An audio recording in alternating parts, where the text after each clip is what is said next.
Hello les gars, j'espère que vous allez bien. Bienvenue dans cette toute nouvelle vidéo qui vont être un petit peu les choses à savoir avant de s'expatrier à Montréal.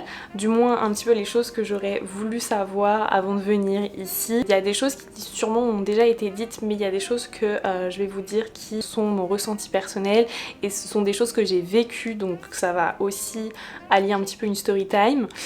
Donc je vais commencer tout de suite. En tout cas n'hésitez pas à liker, à commenter ou à vous abonner, ça me fait vraiment plaisir et ça me donne vraiment de la force. Donc voilà, let's go. En premier lieu, on va parler du prix de la santé ici. Alors clairement, on sait la chance qu'on a en France, clairement, mais je voulais vraiment prendre cette vidéo pour vous raconter un peu ma story time, ce qui m'est arrivé. Il faut savoir que un jour, je rentrais chez moi, etc. Il y avait beaucoup de travaux comme d'habitude. Il y a énormément de travaux ici à Montréal et j'ai eu quelque chose dans l'œil. Genre, c'est pas la petite poussière, non, j'ai eu quelque chose dans l'œil. Et je me suis dit, vas-y, c'est pas grave et tout, nanana. La nuit passe, le matin et tout. Et là, je me dis, mais en fait, j'ai vraiment un bout, quelque chose de coincé dans la cornée de mon œil. On a essayé avec mon copain de l'enlever, etc., etc. Bref, je vous passe un petit peu les détails. Et vient la journée. Donc là, on est encore, on a passé 24 heures là, clairement. Et là, je commence à appeler ma famille et tout. Et je me dis, je peux pas l'enlever en fait là. Donc je sais pas du tout comment faire. Et je crois qu'il était environ 20h. Donc souvenez-vous, ça, 20h, ok. On est allé aux urgences. Et je suis ressortie à 10h30 le lendemain matin. Ce qu'il faut savoir ici, c'est que l'attente aux urgences, je crois, j'ai jamais vu ça J'ai jamais vu ça. En France, t'attends, bon allez vas-y, t'attends 2-3 heures. Déjà les Français ils sont impatients, tu te dis oh là là. Là, 10h30 j'ai attendu. J'ai attendu 10h30. Mais je sais pas ce qui est le pire, si c'est le prix de la santé ou le temps d'attente. En fait je savais que ici ça allait me coûter cher. Et je m'étais dit, la santé, c'est le plus important. Enfin, je peux pas me l'enlever toute seule.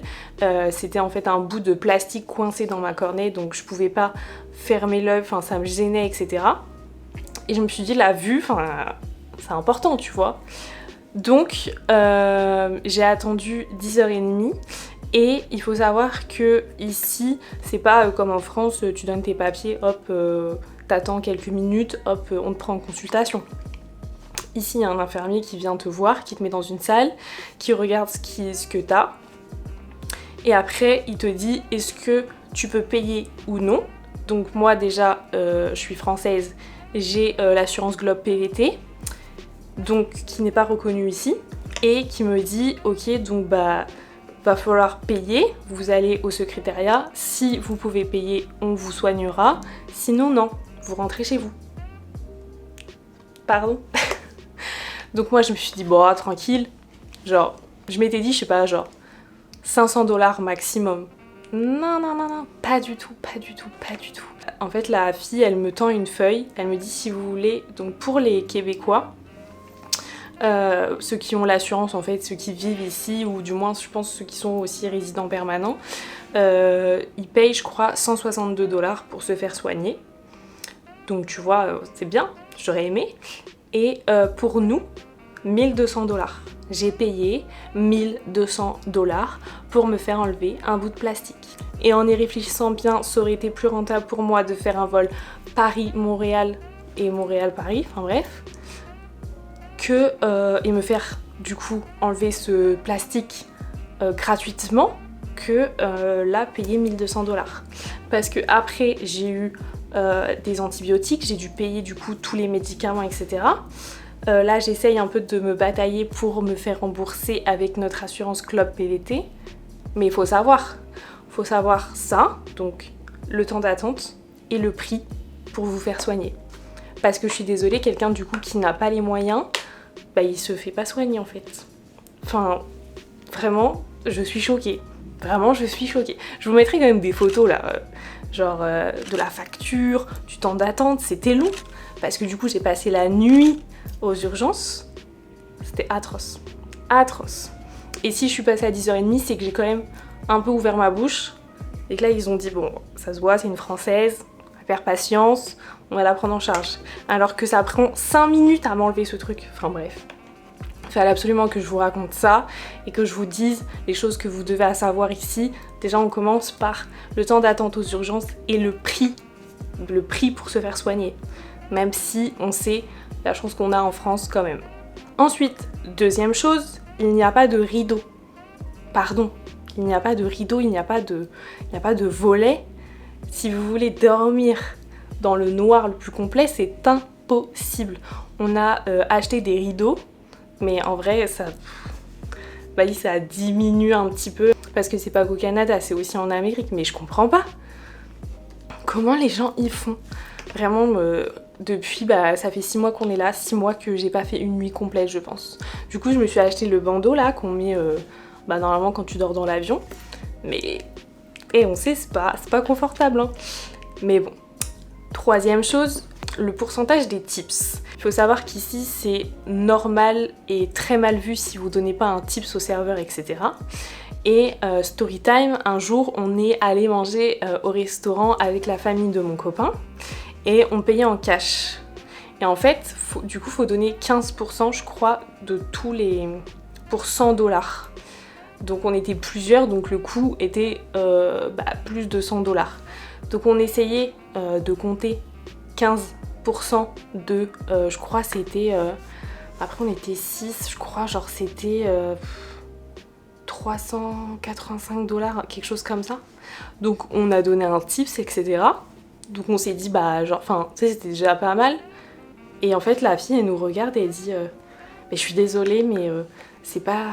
Enfin, faut me donner genre 20 $ de plus et tout. Oh, le malaise. Donc bien évidemment, on lui a donné 20 $ de plus. Mais nous, à chaque fois, en fait, on paye en carte. Enfin, c'est beaucoup plus simple de payer en carte parce qu'il y a le pourcentage du tips qui s'affiche automatiquement. Vous donnez 15, 25 ou après, bref, tu choisis quoi. Mais quand tu donnes de l'argent en espèces, c'est beaucoup plus compliqué. Donc, après, elle a vu qu'on était français, je pense, et je lui ai dit directement désolé et tout. Genre, on sait pas trop, tu vois. Mais les tips ici, c'est vraiment hyper important. C'est aussi leur salaire, donc c'est normal, j'ai envie de te dire. Mais vraiment, payer en carte, hein. Moi, je paye toujours en carte de toute façon, mais là... Ce qu'il faut savoir aussi ici... Alors, je sais pas si c'est parce que j'habite au centre-ville et qu'il y a énormément de travaux, mais j'ai l'impression quand même qu'à Montréal, il y a beaucoup de travaux. Tout le temps. Vraiment, ça fait 6 mois qu'on est là. Je crois que j'ai pas vu une journée sans qu'il n'y ait pas de travaux. Surtout, en plus, moi, je suis un peu rue Sainte-Catherine. Il y a toujours des travaux. Enfin, vraiment, j'ai jamais vu ça de ma vie. Ils refont les routes, ils refont les trottoirs, tout le temps. Et en parlant justement des routes, autre chose, l'état des routes ici, ce qu'il faut savoir, c'est les routes, elles sont vraiment genre toutes cassées. Moi, j'ai pas de voiture et encore heureux, mais quand je vois l'état des routes, comment elles sont cabossées, c'est un truc de fou. Mais je pense parce que vu qu'il neige beaucoup, je pense que ça détruit vraiment l'état des routes, donc peut-être que c'est pour ça aussi il y a beaucoup de travaux qui refont tout le temps les routes. Enfin, le truc c'est un cercle vicieux en fait. Aussi, les indications pour se garer. Pardon, mais est-ce que quelqu'un comprend? Il y a des panneaux. De toute façon, je vais vous mettre un peu de quoi je parle, mais les panneaux, je comprends jamais rien. On a loué une voiture quand il y avait la famille de mon copain. On a essayé de se garer dans la rue, mais en fait, il y a 6 panneaux dans la même rue. Tu sais pas du tout à quoi ça correspond.